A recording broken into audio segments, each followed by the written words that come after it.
me fallait partager cette puissance du livre et de la lecture, qui m'ont construit tellement haut et fort. Et en plus, je crois que j'ai pu affronter mes peurs aussi, qui sont fortes dans ce monde et cette société. Il y a Toni Morrison qui disait l'histoire informe, l'art éclaire. Et ben moi, le livre, il a tout ça en soi. Il informe et il éclaire.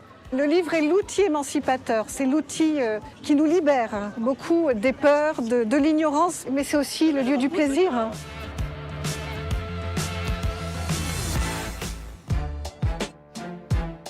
James Baldwin, quand il dit I'm not your negro, c'est d'une intelligence, je crois qu'il n'a pas de couleur. Il est tout sauf binaire, c'est-à-dire qu'il ouvre sur l'être humain tel qu'il est, un être humain qui a une tête pour penser, un cœur pour battre et pour aimer. Et il a énormément d'amour, cet homme. Je suis en vie et tu ne m'entends pas. Quand je l'ai lu la première fois, je ne savais pas de quoi forcément ça parlait et j'ai trouvé que ça correspondait à ce qu'on vit dans cette ville. C'est-à-dire que la majorité de nos enfants, nos jeunes, une partie des habitants sont bien en vie, mais on ne les entend pas. Beckett, il est culotté, c'est tout. Il va recommencer 2 fois la même histoire. Il y a juste de l'attente, et en même temps, il y a une langue. Et j'ai pas tout compris. C'est-à-dire, c'est comme une œuvre d'art, à un moment qu'on regarde, on comprend pas, mais pourtant ça bouleverse et ça fait quelque chose dans le ventre. Et on se dit, c'est ça que je veux lire, c'est ça.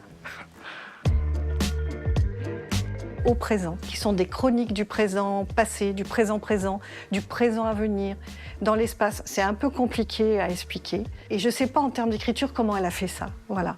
J'avais jamais lu ça, j'ai jamais lu depuis, mais il faut lire ce livre. La voleuse de livres de Marcus Zusak. C'est la vie de Liesel qui est vue par la mort.